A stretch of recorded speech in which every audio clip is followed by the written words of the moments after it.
മുഖ്യമന്ത്രിയുടെ ഇന്നലത്തെ പരാമർശം വലിയ വിവാദമായിരുന്നു. അതേസമയം മുഖ്യമന്ത്രിയുടെ വിമർശനത്തോട് പ്രതികരണത്തിനില്ലെന്നാണ് ഗീവർഗീസ് കൂർലോസിന്റെ പ്രതികരണം. വ്യക്തിപരമായ പരാമർശത്തോട് എവിടെയും ഇതുവരെയും താൻ പ്രതികരിച്ചിട്ടില്ല. പറയാനുള്ളത് ഫേസ്ബുക്കിൽ പറഞ്ഞിട്ടുണ്ട്, അത് അവിടെ തന്നെയുണ്ട്. എന്നും താൻ ഇടതുപക്ഷത്തായിരിക്കും, അതിൽ മാറ്റമില്ലെന്നും ഗീവർഗീസ് കൂർലോസ് പറയുന്നു.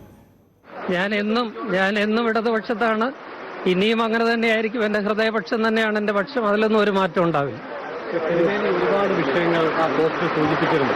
പക്ഷേ മുഖ്യമന്ത്രി ഞാനൊരു ചർച്ചയ്ക്കില്ല, ഒരു പ്രതികരണത്തിനുമില്ല. ദയവായിട്ട് എന്നെ പോകാൻ അനുവദിക്കണം. ഞാൻ പറഞ്ഞല്ലോ, ഞാൻ പറഞ്ഞത് അവിടെ ഇപ്പോഴും കിടപ്പുണ്ട്. അത് ഞാൻ പറഞ്ഞതാണ്. അതിനപ്പുറത്തേക്ക് ഒന്നും പറയാനില്ല.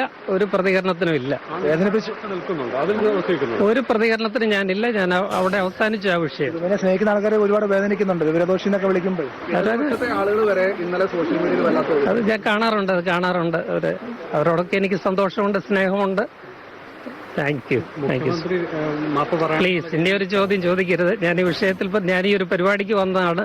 ഈ വിഷയത്തിൽ എന്നെ വിളിച്ചവരോട് ഞാൻ പറഞ്ഞിട്ടുണ്ട് എനിക്ക് വേറൊരു പ്രതികരണം ഇല്ല എന്നുള്ളത്. Thank you so much. പ്രതിപക്ഷ മനസ്സംഘടന ഉണ്ടാവുമല്ലോ. തീർച്ചയായിട്ടും.